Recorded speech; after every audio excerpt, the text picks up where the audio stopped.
Welcome friends. तो जो 2 marks के क्वेश्चंस हैं उसकी अगली कड़ी में जो है हम कुछ और महत्वपूर्ण क्वेश्चंस को लेके आए हैं। अब मैं आशा करता हूं कि जो है अगर आप इस वीडियो को सुनेंगे तो आपके लिए काफ़ी उपयोगी होगा। बिना समय गंवाए हम शुरू करते हैं। जैसे एक क्वेश्चन जो है अक्सर यहाँ पूछता है कि H2O कमरे के ताप पर द्रव है जबकि H2S गैस है। तो इस क्वेश्चन को बहुत सटीक तरीके से आप लिखेंगे। जैसे ऑक्सीजन का साइज जो होता है सल्फर की तुलना में जो है छोटा होता है। दूसरा क्या कि ऑक्सीजन की विद्युत ऋणात्मक क्षमता जो है सल्फर की तुलना में जो है अधिक होता है। H2O में जो है इसी गुण के कारण जो है हाइड्रोजन बॉन्ड पाया जाता है जबकि H2S में हाइड्रोजन बॉन्ड नहीं पाया जाता है। और आप पढ़े होंगे कि हाइड्रोजन बॉन्ड रिलेटिवली एक मजबूत बॉन्ड है जो कि कमरे के ताप पर जो है H2O को संघनित करके द्रव अवस्था में ला देता है। तो ये क्वेश्चंस क्लियर हो गया।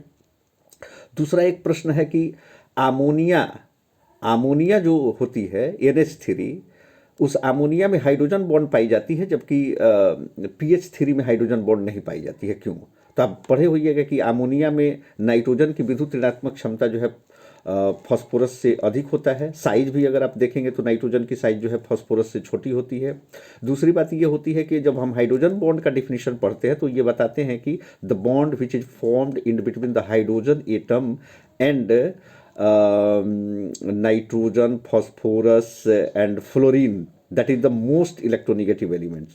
तो हाइड्रोजन तथा नाइट्रोजन, ऑक्सीजन और फ्लोरीन के बीच जो बॉन्ड बनते हैं उसी को जो है हम हाइड्रोजन बॉन्ड बोलते हैं। तो यहाँ क्लियर हो गया कि जो हमारा NH3 है उसमें हाइड्रोजन बॉन्ड मौजूद होता है जबकि PH3 में हाइड्रोजन बॉन्ड मौजूद नहीं होता है, क्योंकि नाइट्रोजन की विद्युत ऋणात्मक क्षमता फास्फोरस से काफ़ी अधिक होती है। उसी तरह से एक क्वेश्चंस और पूछे जाते हैं कि N2 जो है कमरे के ताप पर लगभग अक्रियाशील होता है, क्यों?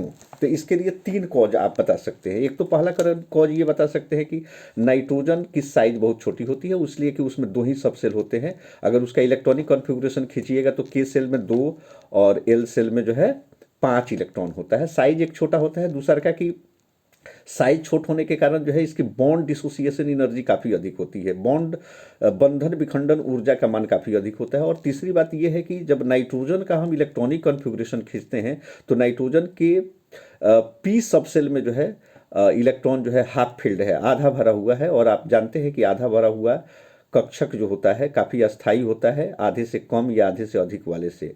अब बाहु ने कहा था कि half filled orbitals and full filled orbitals are stable than the few half filled and few full filled. तो आप यहाँ पे भी देख रहे हैं कि एक तो जो है इसकी इलेक्ट्रॉनिक कॉन्फ़िगरेशन जो है काफ़ी अस्थायी है, दूसरा का साइज बहुत छोटा है और N2 की बॉन्ड डिसोसिएशन एनर्जी बहुत अधिक होती है। सो इसीलिए जो है ये जो है किस रूप में पाया जाता है, लगभग अक्रिय अवस्था में पाया जाता है। और आप देखे होइएगा कि इसकी जो उपयोगिता है वो खास करके हम लोग जो है इनर्ट एटमॉस्फेयर उत्पन्न करने के लिए, अक्रिय वातावरण उत्पन्न करने के लिए करते हैं। और आप जो है देखे होंगे कि चिप्स जो होता है या तैलीय जितनी चीज़ें होती है मसालेदार जो कि पाउच में या पॉलीथीन के बैग में जो है डाल करके जो है कंपनियों द्वारा जो बेचे जाते हैं उसमें भी जो है यही नाइट्रोजन गैस भरा जाता है। अगला प्रश्न ये है कि PH3 का क्वथनांक जो है NH3 के क्वथनांक से कम है, क्यों? PH3 का क्वथनांक, अब आपको बता दें कि PH3 में जो है, फिर यहीं पे बता दीजिएगा, PH3 में हाइड्रोजन बॉन्ड अनुपस्थित होता है जबकि NH3 में हाइड्रोजन बॉन्ड बनता है जो कि काफ़ी मजबूत है। इसीलिए PH3 का बॉन्ड डिसोसिएशन एनर्जी जो है NH3 से कम होता है। अतः जो है PH3 का जो है क्वथनांक NH3 से कम होगा।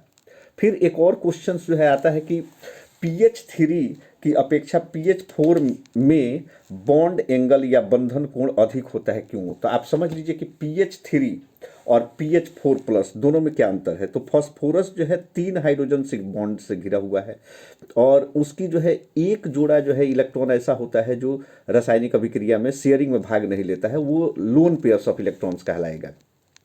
तो आप देख रहे थे कि फास्फोरस जो है बॉन्ड पेयर के साथ साथ जो है लोन पेयर से घिरा हुआ है, जबकि PH4 में अगर हम देखेंगे तो इसमें जो है केवल बॉन्ड पेयर है, लोन पेयर नहीं है। तो आप भेस्पर थ्योरी या valence electron pair repulsion theory के अनुसार पढ़े होइएगा कि लोन पेयर और लोन पेयर का रिपल्सन सबसे ज़्यादा होता है, उसके बाद लोन पेयर बॉन्ड पेयर का आता है और सबसे कम जो है बॉन्ड पेयर का होता है। तो इस तरह से जो है PH3 में जो है लोन पेयर की उपस्थिति होने के कारण जो है इसका बॉन्ड एंगल जो है कम होता है। और उसका बॉन्ड एंगल आपको बता दें कि 93.6 डिग्री होता है, जबकि इसकी शेप जो होती है पिरामिडल होती है। जबकि PH4 जो होता है उसका जो है बॉन्ड एंगल जो है या बंधन कोण जो होता है 109 डिग्री 28 मिनट का होता है, और आकृति चतुष्फलकीय होता है।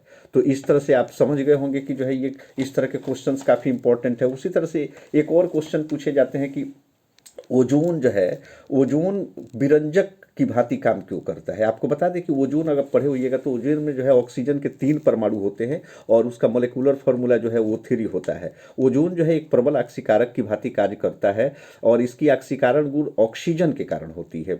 जब O3 को हम तोड़ेंगे तो O2+O में आता है। ये नेसेंट ऑक्सीजन जो होता है वह विरंजन विरंजन की भांति कार्य करता है, इसलिए कि जैसे ही इसको जो है हम किसी रंगीन चीज़ों से प्रयुक्त कराते हैं तो ये जो नेसेंट ऑक्सीजन जो होता है जो निकलता है काफ़ी क्रियाशील होता है, और वो रंगीन चीज़ों को रंगहीन बना देता है। तो विरंजक का मतलब ही होता है कि रंग को छोड़ाने वाला, तो इस तरह से वो रंग को छोड़ा देगा।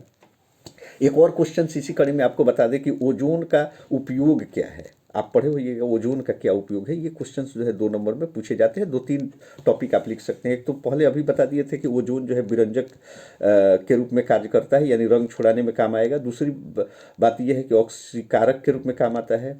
और तीसरा ये है कि जो डिसइंफेक्टेंट होता है, और फिर जर्मिसाइड के रूप में भी इसका प्रयोग किया जाता है। और वायु को शुद्धिकरण करने में भी जो है हम लोग ओजोन का इस्तेमाल करते हैं, और फिर ओजोनाइडिंग एजेंट के रूप में भी ये काम करता है। तो इस तरह से जो है ये कुछ इंपॉर्टेंट क्वेश्चन है जो अक्सर हाँ जो है बोर्ड में पूछे जाते हैं 2-2 नंबर के। तो आप इसको बार बार सुन करके जो है आप इसको अपने से लिखने का प्रयास करें।